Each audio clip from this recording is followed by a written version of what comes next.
धर्म संघ वचित्रमण गुरु संघाय नमो मैत्री सर्वधर्म संघाय.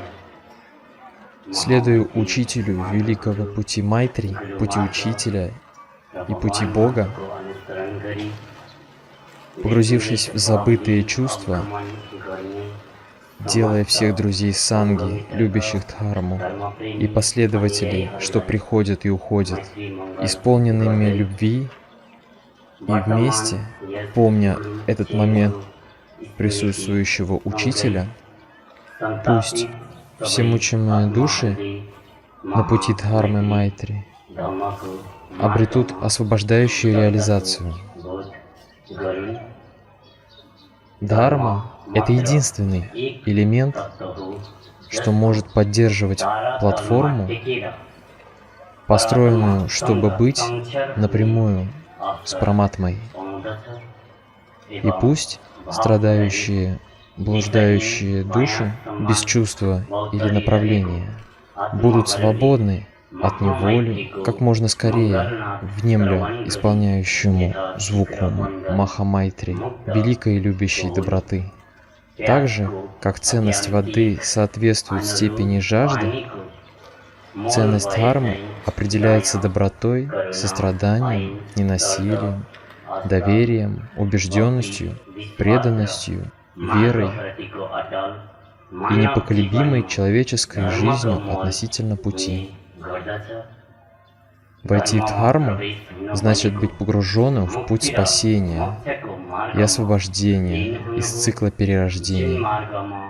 Тот путь, что не имеет элемента, образующего спасение и освобождение, никогда даже не может быть принят в истинной дхарме, как зовущийся путем, и дхарма, несуществующая в разделенных цивилизациях, обретается в совершенстве знания Майтри, моста между душой и Параматмой, невозможно для людей, остающихся далеко от знания Майтри, обрести истинное просветление, независимо от того, что за практика выполняется. В конце все, что могло казаться полезным в этом мимолетном мире, окажется тщетным. Не существует разделения в циклах жизни бесчисленных существ и их пришествии и уходе, в устройстве миров и между атмой, анатмой и параматмой. Дхарма — это восходящее и заходящее солнце, небо, в котором сияют звезды и цветущие в природе цветы. В конце концов, дхарма значит понять скоротечность момента этого приходящего мира, словно проснуться от кошмара, чтобы обнаружить, что в действительности ты в безопасности.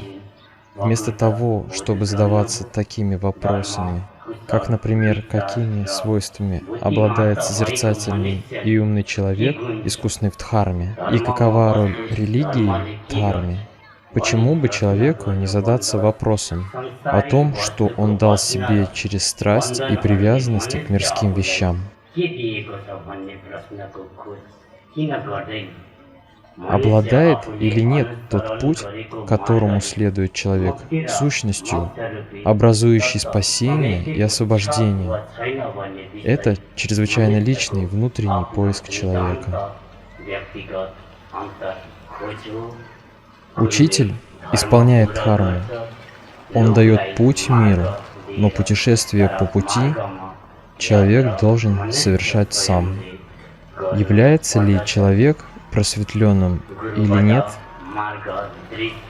и что необходимо перенести, справедливо определяется согласно накопленной заслуге и другой карме душ, путешествующих по пути, явленному учителем. И хотя это естественно для различной боли и скорби возникать на пути, ключевой момент — это благоговение и вера по отношению к пути учителя, гуру Марга. И будет так. Продолжайте. Великая реализация всеведущей мудрости этого великого пути Майтри совершенно, будучи наполнена драгоценными камнями сущности Дхармы. Однако люди хранят пустые слова, используемые в их прошлой жизни, иначе путь просветления был бы реализован очень быстро через следование пути учителя.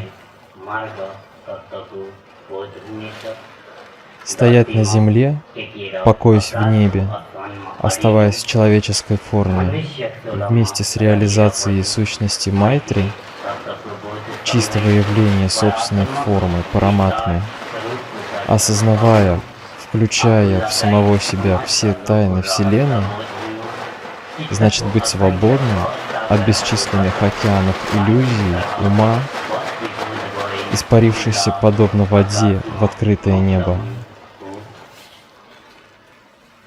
То, что ведет к высочайшим качествам татв среди всех религий и знания учителя, обладая способностью погасить прежнее замешательство по всему миру, зовется Дхармой Майтри. Таким образом, изначальное существование всех религий могло бы быть целиком на самом пути Дхармы Майтри. На пути Майтри, только выполняя истинную практику Дхармы, до последнего момента жизни человек приносит благо Дхармы. Вместе с этим посланием Майтри я даю 11 заповедей, чтобы быть свободным от всех омрачений во всем человеческом мире. Первое. Никогда не подвергайте дискриминации на основании имени, внешнего вида, цвета кожи, класса, веры, общества, силы, положения или квалификации, и следует даже отказаться от развлечения между понятиями материального и духовного. Второе. Познакомившись с вечной Дхармой, путем и учителем, уважайте все религии и верования. Третье. Оставьте ложь, обвинения, встречные обвинения, унижение и распространение неправды через необоснованные сплетни. Четвертое. Оставляя философии или пути, что создают границы, разделения и развлечения мнений, примите истинный путь. Пятое. Следуя истинному пути учителя на протяжении жизни, отрекаясь от злых действий, всегда пребывайте в стремлении к единству с сущностью учителя. Шестое. Не достигнув просветления, не пытайтесь доказать, что это, с помощью умных слов. И все еще пребывая в замешательстве, не приводите в замешательство других. Седьмое. Отрекаясь от такого малодушного поведения, как убийство живых существ и насилие, потребляйте благую пищу. Восьмое. Не придерживайтесь ограниченных суждений в отношении людей и стран на основании национальной принадлежности. Девятое. Вовлекаясь в стремление истинного пути учителя, совершайте деяния, что приносят пользу земле. Десятое.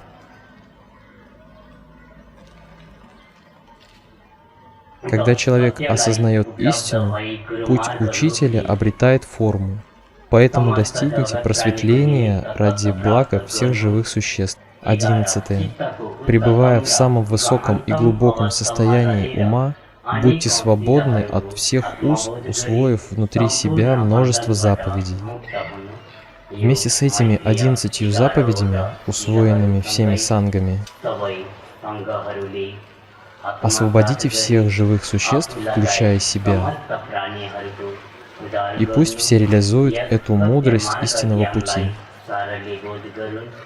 Никогда не томясь в эго, в погоне за мирским именем и славой, людям следует оставаться твердыми в памятовании Параматмы, всегда храня в сердце чувство Майтри.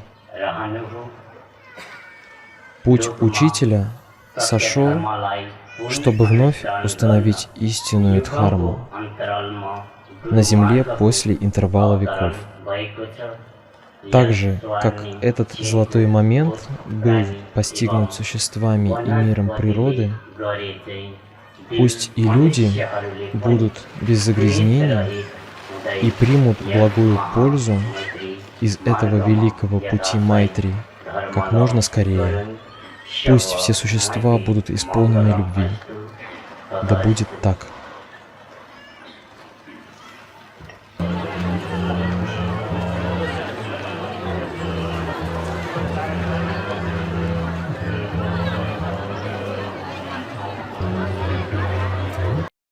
Озвучено студией Шантик при содействии kanaji.ru.